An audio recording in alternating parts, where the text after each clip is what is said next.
So మనము acupressure అంటే మన మర్మ చికిత్సలో ఉన్న ప్రత్యేకతలు నేను చెప్తాను ఈరోజు.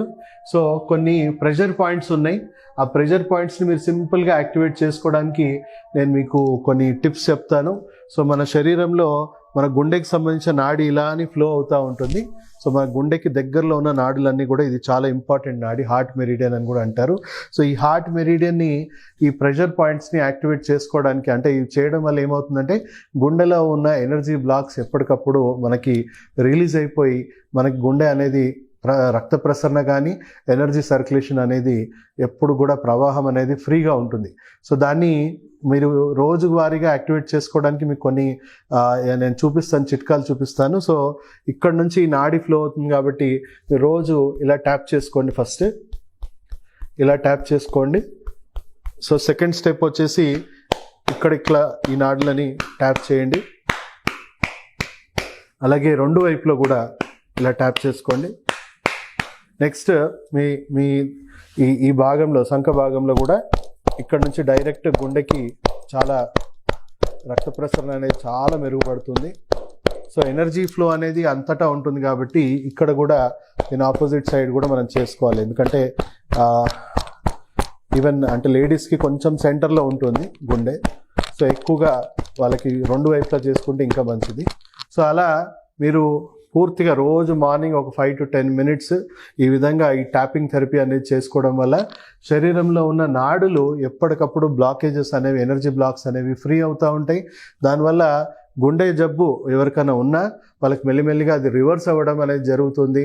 అండ్ మీకు ఆల్రెడీ ఎమర్జెన్సీలో మీకు ఎవ్వరు లేనప్పుడు మీకే హార్ట్ అటాక్ వచ్చింది అనుకుందాం. సో ఈ ఎంబడే ఇక్కడ కానీ మీరు ఇమీడియట్గా ట్యాపింగ్ అనేది స్టార్ట్ చేయండి. దానివల్ల అంటే మనం ఫస్ట్ 4 minutes అనేది చాలా చాలా ఇంపార్టెంట్, చాలా క్రూషియల్.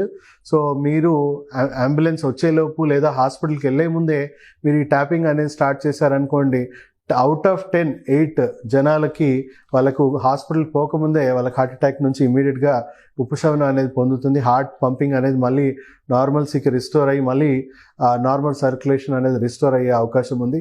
సో ఫస్ట్ 4 minutes ఎవరైనా కూడా మనం మన ఫ్యామిలీ మెంబర్స్తోనో ఎక్కడో ఉంటాము, హాస్పిటల్లో ఎవరు ఉండము.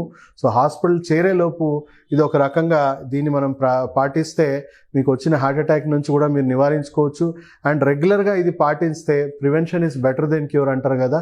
సో అలాగే మీరు రెగ్యులర్గా ఈ సూచనలు పాటిస్తే మీకు గుండె జబ్బు అనేది రాకుండా పోతుంది. మీ కొంత ఎంటైర్ లైఫ్ స్పాన్లో మీకు రాకుండా ఉంటుంది.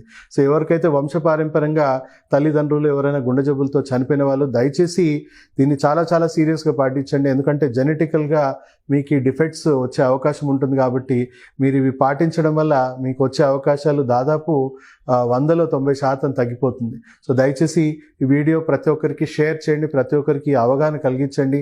ఈ సెల్ఫ్ హెల్త్ కేర్ ఉద్యమం అనేది ప్రతి ఒక్కరం కూడా నేర్చుకోవాలి. మన ఆరోగ్యం మన చేతిలో ఉంది.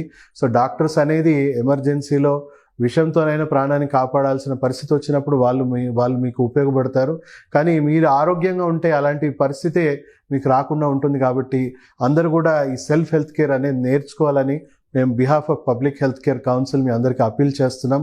ఈ అవగాహన ప్రతి ఒక్కరి ఇంటికి చేర్చేలాగా మీరు అందరూ కూడా దీన్ని కంపల్సరీ లైక్ చేయండి, షేర్ చేయండి.